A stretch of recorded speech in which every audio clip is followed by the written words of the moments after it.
You know, something similar, but definitely not the same. I went through a business divorce, right? A business partner. So obviously no kids. It wasn't like a physical relationship, but tremendous amount of money at stake. Uh, Ownership of business, and it was really like it was 2 years, and I've told this to many people. I spent like $400,000 on it over like 2 years, and I was fighting for everything I had worked for, everything I built. I was fighting for it to retain what I believe was really something I built more so than the other guy. But the thing is, it changed me. I was different during those times. Like I was at war. Like I felt like I was at war and I was not going to lose. Yeah. And now it wasn't kids, it wasn't a marriage, but to some degree, I feel like I remember that feeling.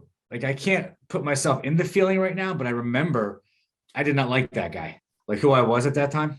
Yeah. Not a good That's version of me. no, despite the fact that it didn't involve children and whatever, it's still obviously significant. And like that is true. Like what you just said is very, very true.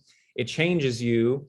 And And by that's the way, it almost impacted my marriage. I mean, it actually it pushed things to the limit because I was 2 years, and Mhm. it might be similar in this way. It consumed my thinking. Like I was trying to protect. I didn't want to lose something.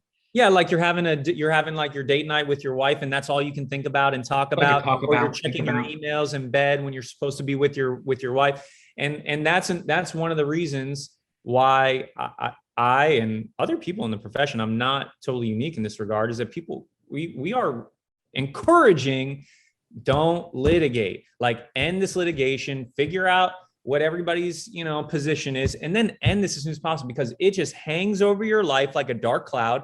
You can't move forward, you can't grow, you Locked can't, up. you are just stuck and not in a pleasant circumstance. Yeah. And it needs to end. And yeah, so that's why the profession strongly encourages resolution. That's another great point. And Yeah. my thing went to, we were in court. I mean, it was a Mhm. lot of court time. A lot. I was never in court, but my lawyers, I had four lawyers.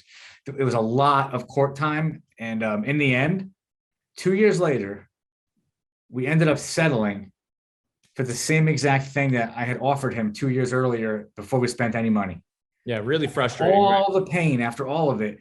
And it might be similar with what you're talking about. I mean, if you could just sit down and just try as hard as it is to maybe put some of the anger and bitterness and all that stuff aside and just say, what is the best possible outcome? Let's just try and achieve it together. That's what you're saying. It's like, well, why would you want to take the long path and go to litigation or damage, yourself, your kids, like when you can avoid it?